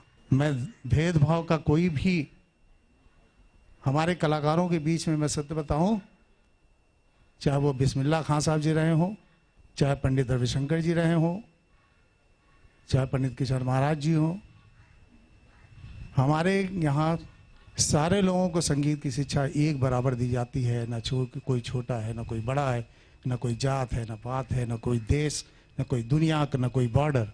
चाहे वो पाकिस्तान के कलाकार हमारे पास आवे या हम कभी पाकिस्तान जाते हैं तो वही सम्मान हमें मिलता है जो सम्मान हमें भारत में मिलता है। चाहे हम यूरोप में कहीं जाएं। और अपने सामाजिक कार्य के विषय में बताऊं कि मैं बचपन से ही गरीबों के बीच में रहा। चूँकि मैं एक ऐसे परिवार से हूँ जो कि बहुत धनाढ्य, बहुत नामी, पूरी दुनिया में नाम है, पूरी दुनिया जानती है कि बनारस घराना जो है। मगर मेरी हमेशा ये सोच रही कि मैं कैसा ऐसा कार्य करूं कि सारे लोग मुझे प्यार करें, मैं सारे लोगों के बीच में जा सकूं। और विगत 38 वर्षों से मैंने अपनी सारी संगीत सामाजिक कार्य के लिए समर्पित कर दिया है। कई विश्व के सांस्कृतिक संस्थाएं हैं, सामाजिक संस्थाएं हैं जिसका मैं कोर ग्रुप का मेंबर हूं और फंड रेजर हूं। आप जानते हैं, बहुत अच्छी तरह लोग जानते हैं यहाँ पे कि मिजेरियो एक संस्था है जर्मनी की, मैं उसका कल्चर एम्बेसडर हूँ और फंड रेज करता हूँ। और हमारी संस्था जिसका मैं फाउंडर हूँ, PBCHR, people's business committee on human rights, जो बनारस में 200 गांव में हम लोग काम करते हैं, जहाँ पे अनटचेबल बच्चों के बीच में। मैं एक ब्राह्मण परिवार का, मुझे बड़ी लड़ाई लड़नी पड़ी। एक ब्राह्मण परिवार का लड़का जाके अनटचेबल लोगों के बीच में रह के, खा के, उनके साथ काम करें। ये बहुत बड़ी हमने लड़ाई लड़ी। और दूसरी चीज़, मेरे परिवार में कभी सरोद नहीं था, क्योंकि सरोद अफगानिस्तान की साज है, ये मुसलमानों की साज है। मैंने उसको अडेप्ट किया और बड़ी लड़ाई लड़ी, और लड़ने के बाद आज आप लोगों के साथ में हैं। धन्यवाद। Dhanyawad ji. Thank you so much. So when we actually kind of created the Right Every Wrong, or the Rex Conclave as it is called now, we positioned ourselves not as a knowledge forum but as a wisdom and a culture-tainment forum, right? Because I think culture is very important, because culture teaches us sensitivity. Culture makes us more sensible. And proud to say that a lot of very non-conformist performances have happened in the Rex Forum. And those performances are now being recognized and also called for forums organized by TIE, CII, and so on. For example, Ability Unlimited, where all people who are disabled and on wheelchairs, they did a brilliant performance around 3 years ago. And it's opened the doors for them because they're being called all over the world now. We also had Saklain Nizami and his troupe. They're basically all slum dwellers, but they sing beautiful Sufi music. And you know, they're being very appreciated in several events now. Nitisha Nanda, are you with us? Nitisha? Yeah, so Nitisha is again in the Artist for Change category, and she's actually changing the world with dance and culture. So Nitisha, keep it brief please, because we have many more people. Good afternoon to all of you. Thank you so much, Rex, for giving me this opportunity to be here. And frankly, after being here yesterday and today, I feel very small doing the work that I do, but it's what I'm trying to do right now, and I wish it becomes bigger. I am a dancer by profession. I'm 24 years old. I teach dancing. I do classical Odissi and belly dancing. Besides that, my family runs an NGO called the Tapaswini Navsadhana, where we work for the underprivileged children and differently abled in Chhattisgarh and Orissa. Besides that, we are associated with NGOs and charitable missions in Delhi, like the Maitri Mission and Sakshar, where we take care of leprosy patients and also children of these lepers who do not technically have a huge future ahead of them. So we have a girls' home for them. And I'm a part of the cultural aspect for both these NGOs. I teach the children at Vatsalyam, which is the girls' home for the girls of the leper patients here in Delhi. And what we try to do is all the seminars and functions that we organize around the year, we try to get these girls forward and perform as much as they can. So I teach them dance and music. And the best part about this is whenever I'm working with these children, there's not even one complaint from them. They will not say we are tired after a 2-hour grueling class. Whereas when I teach at my regular studio where I teach at, after half an hour, my girls will be like, okay, ma'am, please, water break, this, that. These girls will dance in the sun, rain, sand, and not complain. And nothing gets you going more than that. And besides that, the other initiative that I started for Tapaswini Navsadhana, in order to create awareness about the NGO and for people to come up and take up social responsibility in general, is I started organizing shows on behalf of Tapaswini to promote young dancers in Delhi, because I feel being a young dancer myself and not having a backing of a very famous guru, it's very hard to establish and make an earning, I feel. So with my struggle, I decided to provide this platform to a lot of other dancers who wanted to come forward and present their work. That's all they want to do. They want to come perform and have an audience come watch them. So I've been organizing these shows for the past 3 years, trying to generate funds to put these shows on behalf of the NGO. And with these shows also, we have the NGO kids come in, especially from Chhattisgarh and Orissa, train them in a span of 1 week or sometimes even 3 days, and they're up there performing, doing a musical in front of audience of like 500, 550 people in Delhi, which is huge for them. So yeah, so that's the little work that I'm trying to do with the NGO, and I hope to make it bigger in the coming years and devote more time to it as much as I can.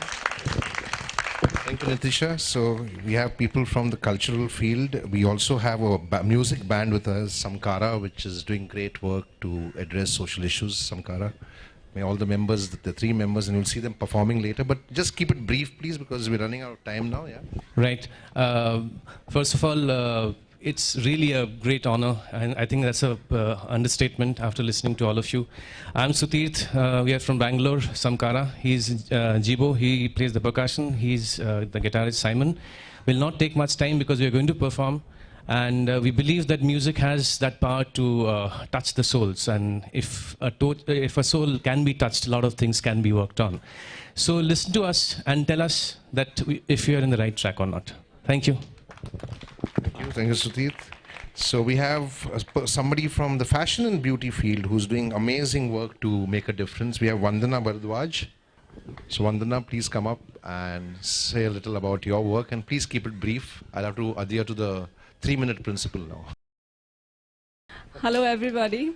Myself Vandana Bharadwaj. I am an entrepreneur. I am into a business which is really hard to get in. That is called manufacturing and trading of cosmetics.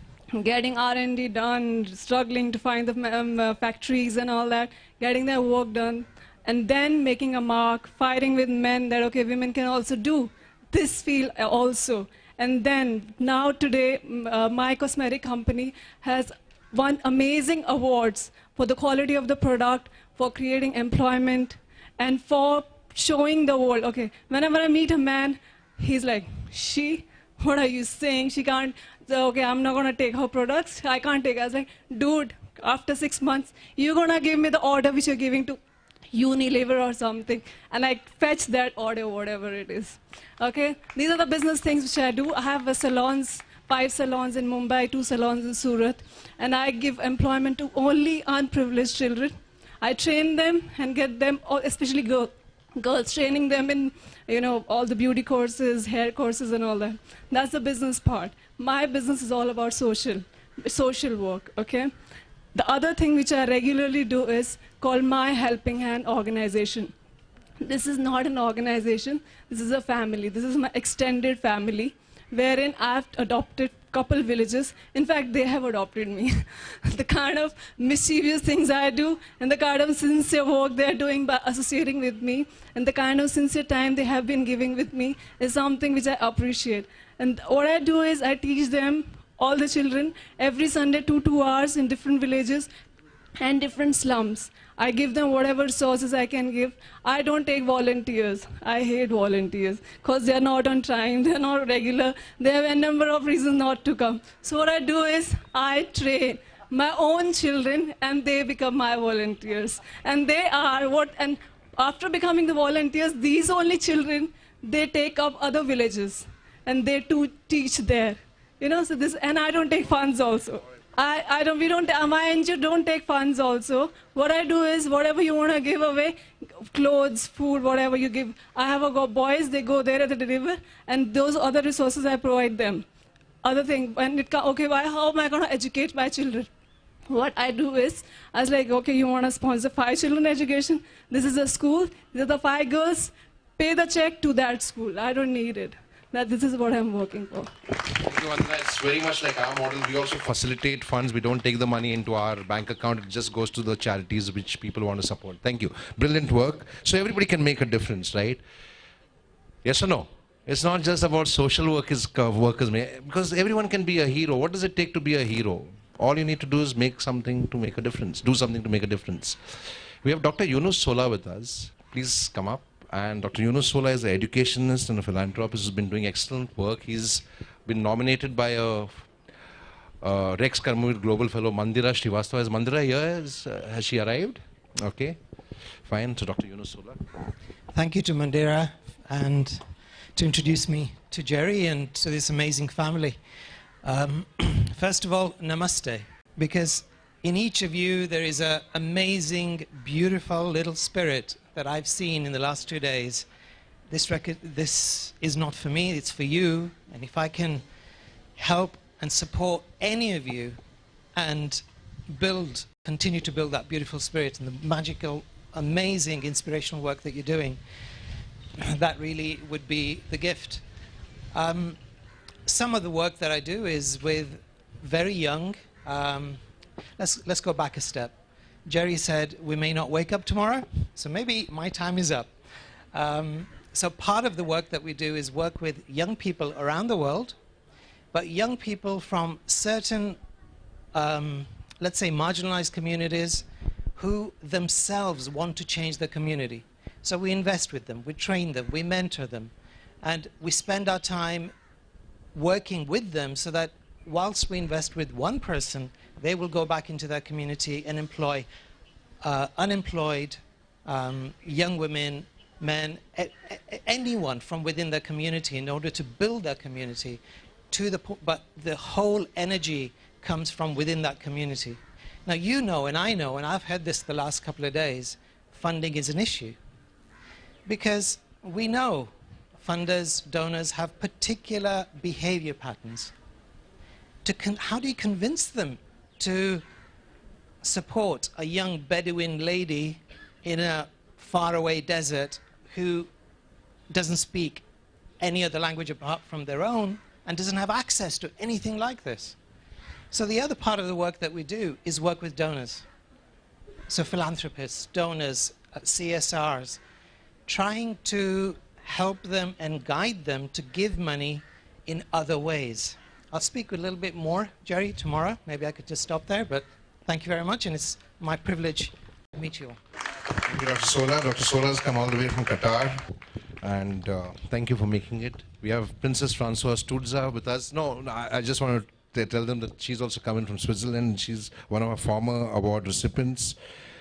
We have Dr. Rachna Khanna Singh, who's being given the Civil Society Karmavir Puraskar for the work that she's doing to address issues of mental health. I'll just ask her to speak a little about her work.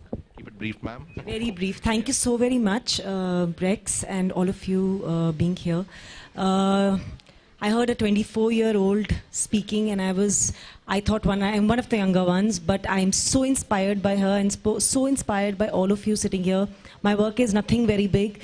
I head the mental health department at Artemis Hospital, and I realized that there were lots and lots of people coming from not only the underprivileged class, but even from the upper class who needed a lot of help with respect to mental health problem, because stress has become a very, very rampant issue nowadays. So I have 200 kids with me. I have a lot of women with me who are underprivileged, and we help them with respect to their mental health issues, which is simple mental health issues. And now we're moving on to a larger platform, helping women to deal with some more issues with respect to probably eventually going to want to change laws with respect to women who are suffering from places where their spouses are cheating on them, which is something which so far hasn't been addressed anywhere. In fact, India doesn't address it very much, and there are no laws for this at all. The unfortunate and strange law is that only the husband can make a law or a complaint against the woman, because a woman is supposed to be a victim. But today a woman cannot make a complaint against her husband if he's having an affair. So I'm going to move to make a few changes with all of you people helping each other and seeing where we can make changes. Thank you. Thank you, Rachna. So that's like a lot of work happening in several fields. May I call upon Shravani Sharkar, please? Thank you, Rex. Thank you, Jerry, Jugnu, and Minu. I am honored. We are working in Kolkata, in central Kolkata. There is a red light area named Harkata Goli. There we are working with the children, with their mothers who are in prostitution, and with their so-called father, those who are not biologically fathered, but still they call them father because they are the fixed client of their mothers. We are working from the 4-year-old children to 18 years. We started from 4 years because we see that the children who are staying in the red light area faces tremendous sexual violence from her or his birth. So we have play therapy session from where it is identified that the children who are born in the red light area, who are staying in the red light area, is facing mental violence, sexual violence, and physical violence. We have, the objective is education, mental health, and the livelihood option. The work is ongoing. I think there is time limit. So if you want, if Jerry gives the email ID. I will send our writing up there. And if possible, if you come to Kolkata, please visit our center. Thank you, Sharuni. Sonu, please come up. Sonu is also being given the Civil Society Karmavir Puraskar for Disability Rights in the male category. I just want to say that this award may be a motivational thing for me to work more in our society, as we are fighting to include ourselves in our society, where we find ourselves like this installed in somewhere in corner, and we have so many challenges that we are fighting day and night. And there is small saying somebody has said, "Pareshan thi pareshani, pareshan hi haal jani." जिसको नहीं परेशानी वो क्या परेशान का हाल जाने. तो हम जानते हैं हमारी परेशानी क्या है, हम उसी के लिए फाइट कर रहे हैं. Thank you. Gunjan, you want to come and speak about your work? Gunjan has been given the Civil Society Karmavir Puraskar for community empowerment. Thank you. A lot of things to say, but I think I'm here because we have been talking about female infanticide, we have been talking about women issues. So I think I'm here because my father decided not to kill me. My mother decided that she would educate me till the time I am able to stand on my own feet. And probably those are the values which I have gained during my nurturing period, that today I work for children, I work for women, and I believe more in working with them than working for them. We have been talking about the environment. It's very important to have an enabling environment for children to come up and work on their own issues. Unfortunately, we adults believe that we know the best for the children. It's unfortunate. They know best for themselves. We just need to facilitate what their issues are. We just need to tell them where they can get the right information and provide them appropriate information to them. If you give it, they'll be the fighter for their own rights. We don't need to. Problem is, we don't want to give it away, because we are scared that what if they are empowered? Where will our bread and butter come from? So it's very important for providing an enabling environment for women, for children, and they themselves can change their own scenario. And this is something which I believe in. So probably I'm here because I work for the issues I believe in. It's very important, and I believe in it. Thank you. Thank you, Gunjan. And may I also call Priyanka Malhotra to speak, because she's also been given the Karmavir Puraskar for her missionary entrepreneurship. I'm the mother of a wheelchair user, and when my son passed his 10th, he asked me, what about the other Nippons who don't have a mother like me? So I started my journey and started working for people with disabilities. And yesterday I spoke that we act as mentors to people, to entrepreneurs with disability. So whenever I get a call for a wheelchair, I go and meet the person and I figure what they need. I came across this low-caste man who needed a wheelchair, and opposite the Noida metro station, we put up a Pan Bidi ki dukaan for him.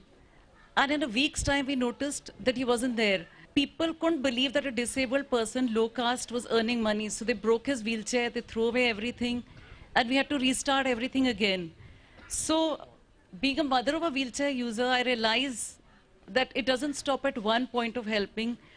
We help a person continuously till we see them totally settled in life. Thank you. Thank you, ma'am. Thank you, Priyanka ji. We have with us Ashwin Karthik, who's been doing great work for the people living with disability. First of all, thank you very much, Teresa, Rex. I'm humbled to be here as a chosen award winner. I will try to just tell you briefly about myself. And first of all, when I told my parents that I want to do my engineering, my mother, who's a single parent, was the only person who supported me and said, yeah, you can study whatever you want to. And the whole society, I mean, there were people who said, why would a wheelchair user want to do engineering? Why does he even believe that he can earn his own living and be independent? But today it's been 7 years I've been working in a software company as a software engineer, and I've won the National Award as the best employee in the category of people with disability from the President of India. And it's because of the 3 principles that I believe in, I made to learn to believe in all my life. That is, to never give up in life and to feel that I'm as normal as the world around me, and to always be happy in what I do and have a smile on my face. So when you feel good about yourself, good things happen to you. And I would like to also take this opportunity to thank my best friend here, who's been a very huge support to me. He was the one who wrote my exams as a scribe, sacrificing his education for 4 years, and my mom and my brother, who was not able to come today. So it's just that if you believe that everyone in this around you is good at something, just give him or her the opportunity that he deserves, and he will definitely make India proud of him or her. And that's why I've been believing in, and I will definitely try to continue to what I'm doing. Thank you. Thank you, Ashwin. Ashwin, I must tell you, is a much sought after IT professional, and salute to you, Ashwin, right? You can see the potential of this young man, unlimited and infinite potential. So thank you, Ashwin. Tapas Kumar Ray is being given the Civil Society Karmavir Puraskar for his work in mental health again. And before I start, I just recalling one song of Rabindranath Tagore, that is, E moni har amay nahi saje, e je porte gele baje, e je khulte gele lage. That means God has gifted me a jewel necklace, but I feel that I am not worth. Still, I cannot ignore it. So thanks everybody who has chosen me for this. And today I am here to send you some message. Number one message: persons with mental illness are the worst sufferers among the ailing folks of our country, and they are the most vulnerable from the human rights violation. So we have raised our voice for recognizing all mental health issues as human rights issues. My second message to you, that like diarrhea, anybody of us can get an attack of mental health problem any day. So, like other diseases, it is curable, it is controllable, so don't ignore it. And the magnitude is so high, among 5%, one is suffering from some sort of mental health problems, and we are here ignoring it, and the problem is going high, high and high. And so that from today, I will request you to all to work as a mental health advocate. And the third thing is this is not least but the last, that you will have to understand that so many things of our country which we say wrong, that is due to mental health problem.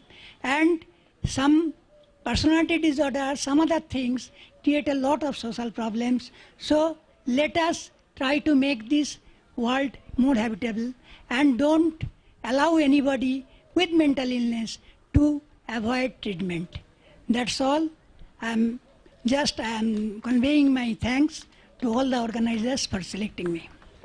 Thank you, Tapas ji. We have Lieutenant Vineet Kumar with us.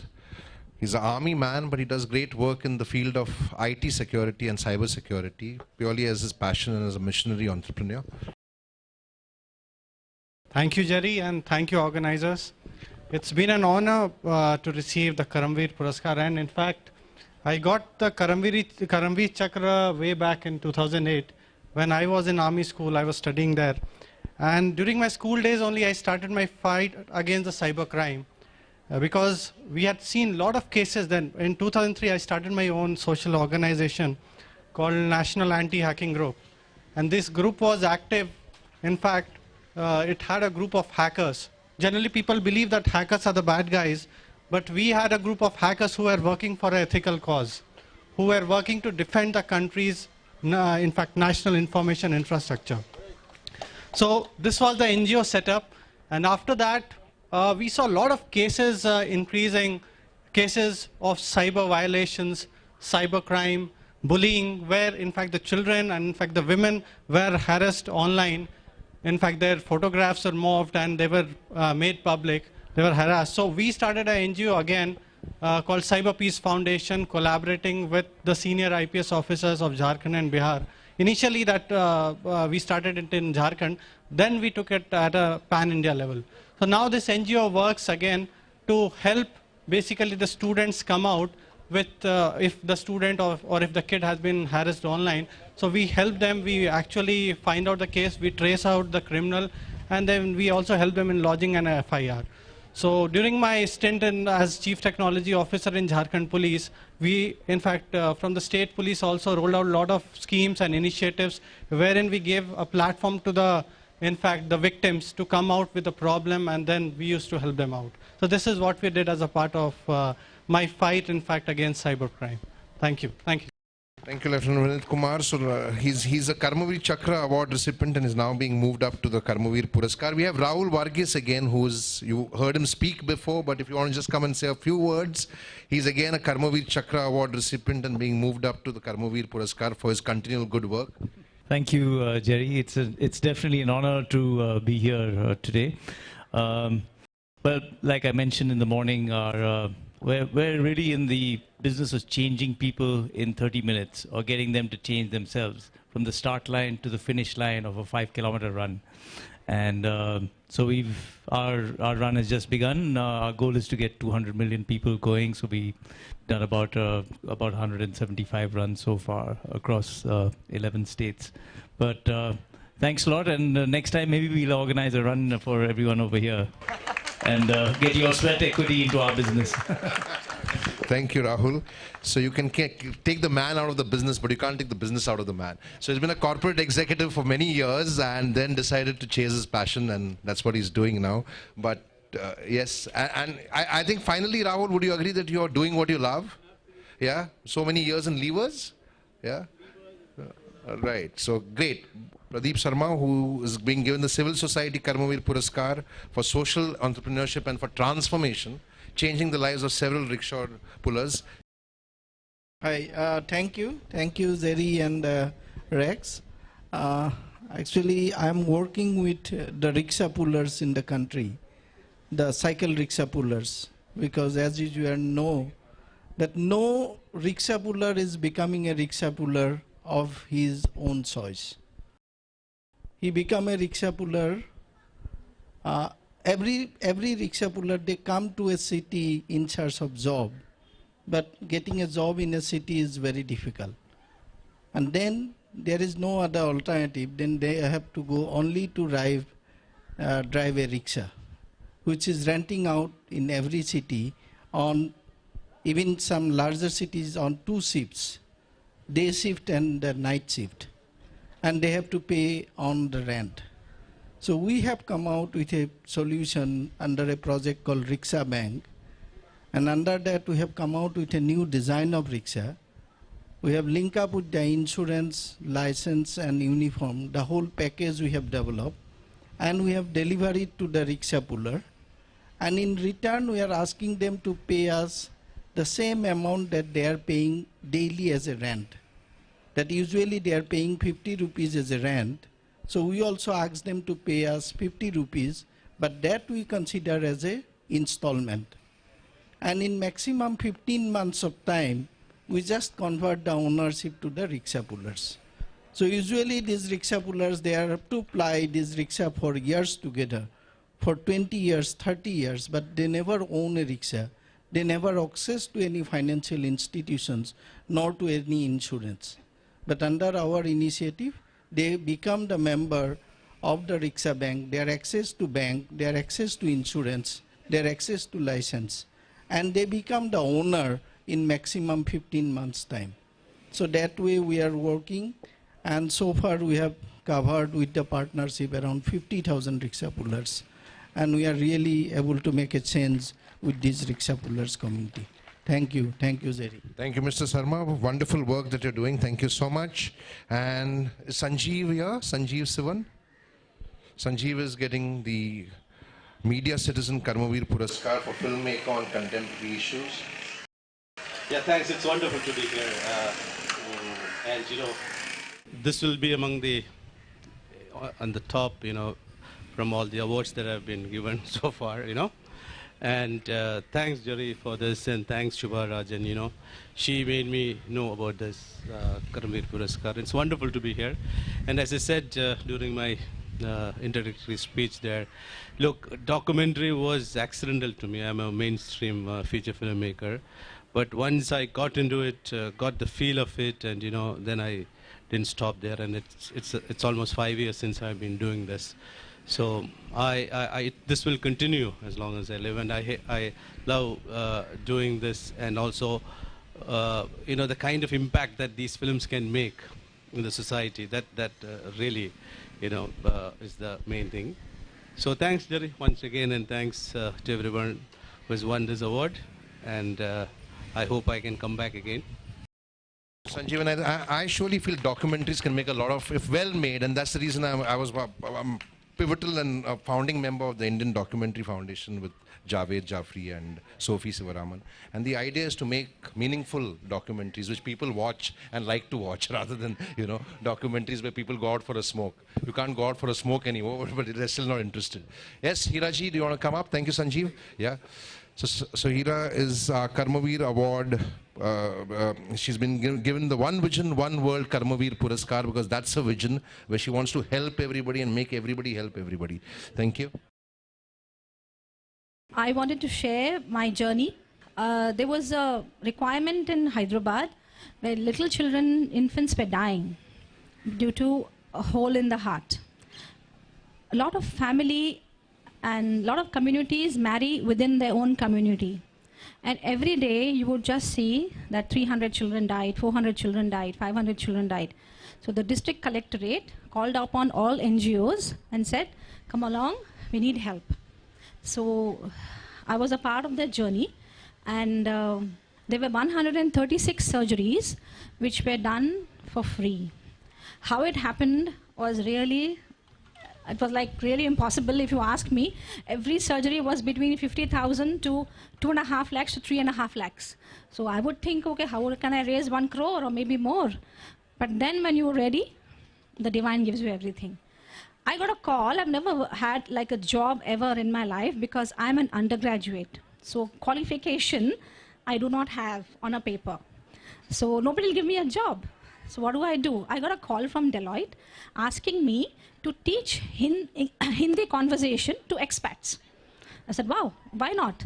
So I took up the job and I was paid 5,000 rupees an hour. And that gave me the strength and the money to do that. And once I started doing that, a lot of my friends, family, relatives help poured in like anything. There was no stopping. And till this day, the journey continues. So anybody has any heart ailment, they just have to give me a call. And there's so much support. There's a Help a Heart Foundation in Bangalore. And we have the Sadhu Vaswani Medical Complex in Pune, which does all surgeries for free. So I got a lot of support and I was able to do it. And thank you. Thank you, Veeraji. And with that, we conclude this small gathering and we start the awards ceremony at 5 o'clock. There'll be some brilliant performances, some poetry maybe, and the awards. So please be there and experience the ceremony. Thank you.